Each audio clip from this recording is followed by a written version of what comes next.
Hey everyone, thanks for tuning in. I'm Ryan. And I'm Krista. And today we'll be reviewing the Alpinestars Andes V4 jacket. We didn't find a lot of videos comparing the fit of these jackets. The jackets are pretty new. Also, there just aren't a lot of videos on the internet about women's motorcycle equipment. And we both, on our own independently, bought one of these jackets for several reasons, and so whenever we don't find a video on YouTube addressing it, that's usually our cue to make one ourselves. So here we are. To summarize the content of this video, we'll be covering the commonalities, the differences, what I like, what Ryan likes, and then we're going to do a try-on swap. Lastly, we're going to do a fit test actually sitting on the motorcycles. So what first comes to mind for me, given this cold front in Florida, is the warmth of the jacket. It does have a removable inner liner that zips into the sleeves, which is kind of nice, and into the, just right here, shape of the jacket. But like I said, it's removable. It is pretty warm, so I've ridden in this in like 20 to 30 degree weather, and it's kept my core very warm. It does really good with wind protection. I will say if it does warm up, you want to remove the inner liner because it gets warm. we've taken it off-roading and have regretted the liner. One of the reason it's pretty warm is because we have a waterproof laminated DryStar layer on the top, and then we have an internal, like Krista said, a zip-up thermal layer. Both of those things working together means that it's got really good thermal properties. Another thing this jacket has is some ventilation. So this there's like a side pocket that opens up and it ventilates. See some there. And also the armpits are zippered and they have a snap button feature, so it keeps it open. However, if I start to get cold, I can unclip it and then zip it back up. Very helpful. Yeah, it's really convenient because when you're on your bike and you're riding, you can reach over and feel this big loop with your glove. So you can pull it up like this, and you can pull it down with a little bit of work, but it's easy to just do this completely without actually leaving the riding position on the motorcycle. Okay, next we're going to talk about the pockets. I love pockets. This is my favorite one. It's really good for holding your wallet. Little flat things here. So, how many pockets are in this jacket? 1, 2, 3, 4, 5, 6, 7 pockets. Okay, the next thing both of these jackets have in common is the waterproofing. They have a laminated layer. Alpinestars calls their stuff DryStar. It works really well.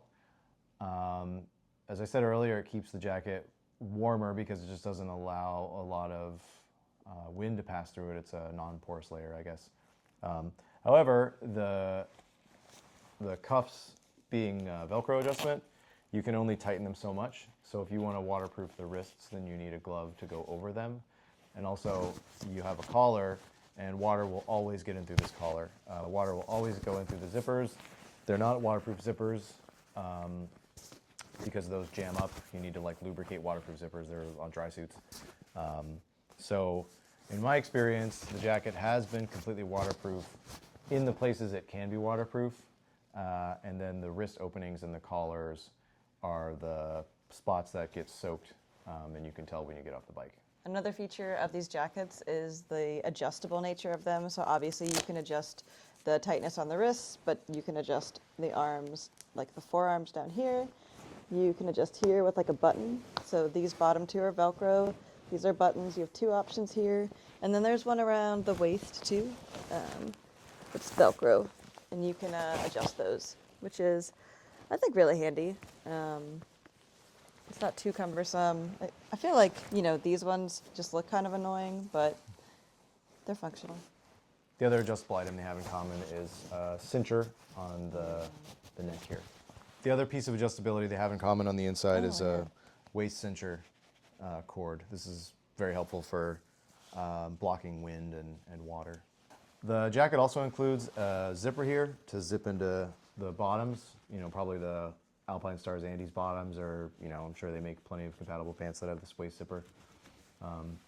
We don't really wear pants like that, so I can't vouch for it, but just another nice thing to integrate your full Adventure Man suit. Something else they have in common is this little strap here. It's obviously for hydration. One thing we both noticed, which seemed a little bit strange, was that the zipper sticks, the primary zipper sticks in one spot. I thought it was just my jacket. Krista thought it was just her jacket. We both compared notes and realized they both stick.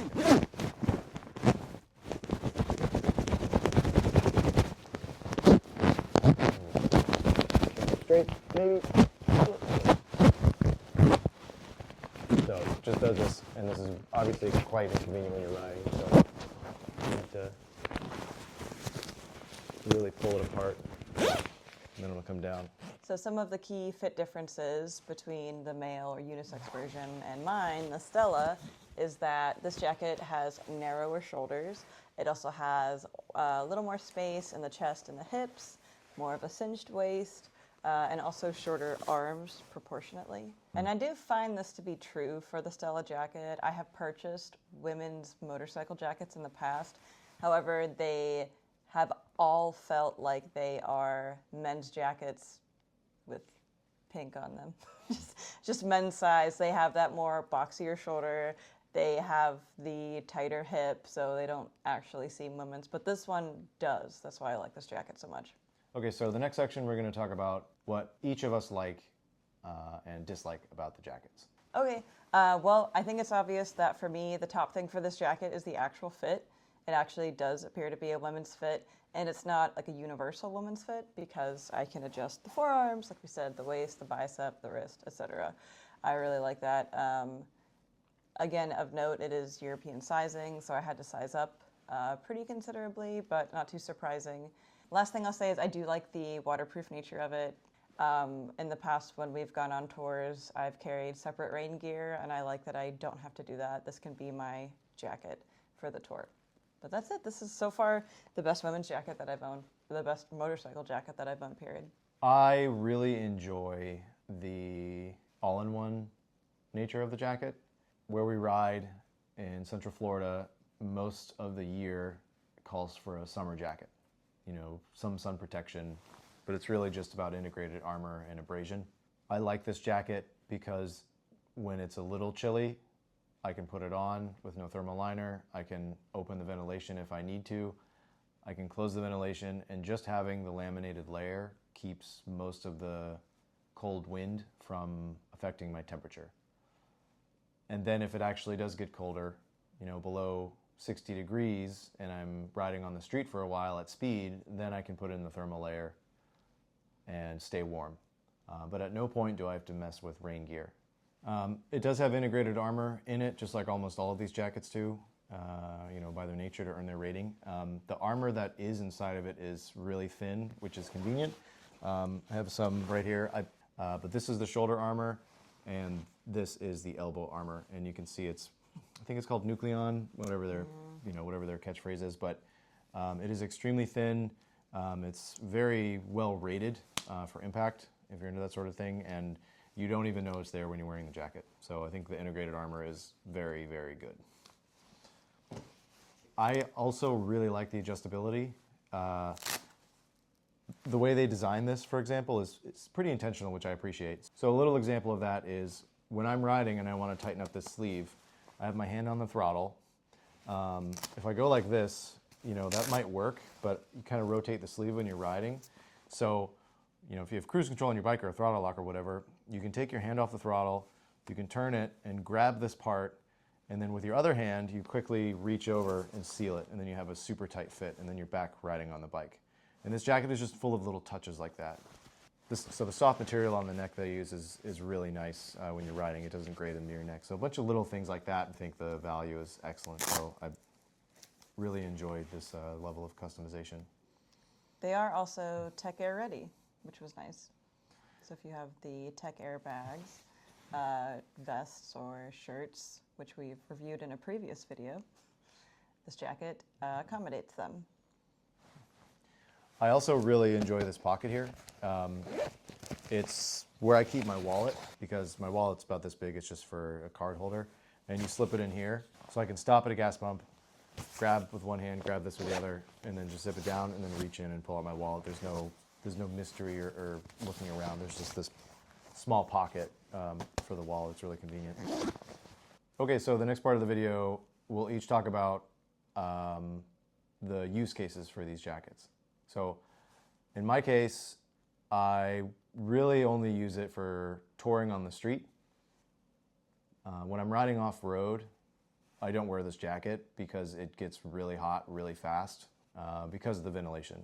But for touring, because it's an all-in-one jacket, it's phenomenal. I think touring is the best use case. That's what it's, well, I guess it is like an ADV jacket, right? I wear this off-road because this is the option that I have. So I wouldn't say it's ideal for that. Just the more physical nature of off-road riding. I don't think that this jacket is ideal, but it's doable. You just have to be prepared to soak it. Yeah, these are machine washable without any special care. So riding off-road is not impossible. Main thing is unzip it, keep it open. But if you take it off, then you lose the abrasion resistance and you can still hurt yourself a great deal going off your bike off-road because of abrasion. As of the time of this recording, these jackets run about $330 from Cycle Gear or Alpinestars, and honestly, I think it's great value. When I think about other jackets I bought, this has the most utility, probably some of the best protection, and the most usability for most cases of my riding. Okay, now for the next section, we'll show in depth what these jackets look like on both of our frames. This is the Stella version, and it is a size extra large.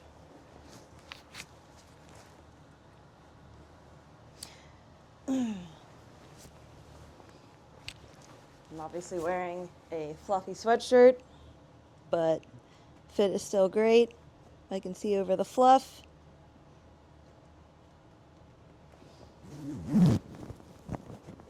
If I zip it all the way, my mic's going to be muffled, but it's great. The arm length is great, I think. I am wearing a backplate and the integrated armor. Here's the back pocket that Ryan had mentioned earlier. It's a good place to put the liner if you need to remove it because you overheat. All right, I'm gonna try on Ryan's jacket. Again, this is the men's large. Just for reference, I'm 5'7". Ryan does not have the armor in at this time. This already feels a lot baggier. And one thing I noticed was that it's definitely harder to zip because this is longer. So this is at my, like below my hips in the wide region. So really if I were to zip it, I would pull it up first like this.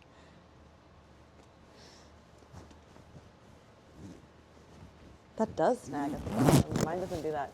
And then slide it down. But obviously this comes to me longer for sure. The arms are obviously longer. The shoulders fit me a little bit better. I am definitely more broad-shouldered, but otherwise I like the fit of mine better, like the hips in particular, because if I'm sitting on the bike, this jacket is just going to go like this, and that doesn't look good. It doesn't feel good.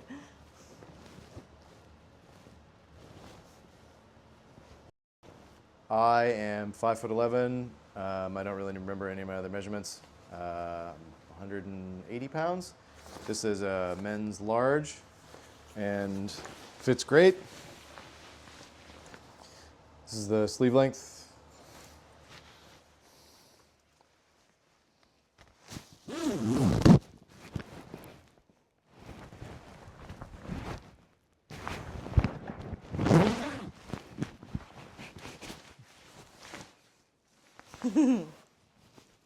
Now I'll show you what it's like when I'm actually on the bike.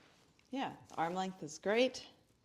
Again, like the waist is perfect. Like again, the men's jacket would be a lot more bunched up because it's longer and it would have to go above my hip crease here.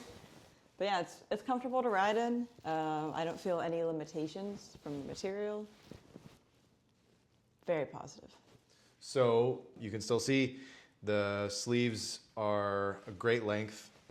You can also see it bunches up a little bit, but not enough to be uncomfortable. So, you know, if it pushed up a lot, that'd be a big problem. This being a more budget jacket, it doesn't have some two-way zippers that you see on like, you know, like a Climb Carlsbad that you can unzip the the bottom just a little bit to like flare it out. So yeah, big deal. You know, I think the price is still great. The standing position, I still think is extremely comfortable. Again, no issues with the fit. The ventilation when you stand is great because the air is going right into your armpits. Yeah, it's extremely comfortable for this position. And that's our review of the Alpinestars Andes DryStar V4. Hope you liked it. Thanks so much for watching. And if you have any questions, comments, suggestions, leave them in the comment box below. And don't forget to subscribe. Bye, everyone. Adios.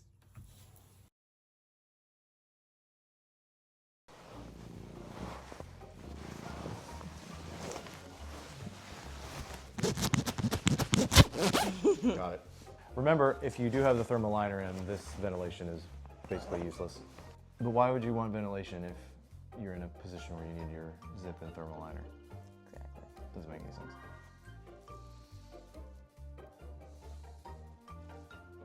5, 6, 7 pockets in this jacket. 7 pockets in one jacket. Okay, It's a lot of pockets. a lot of pockets.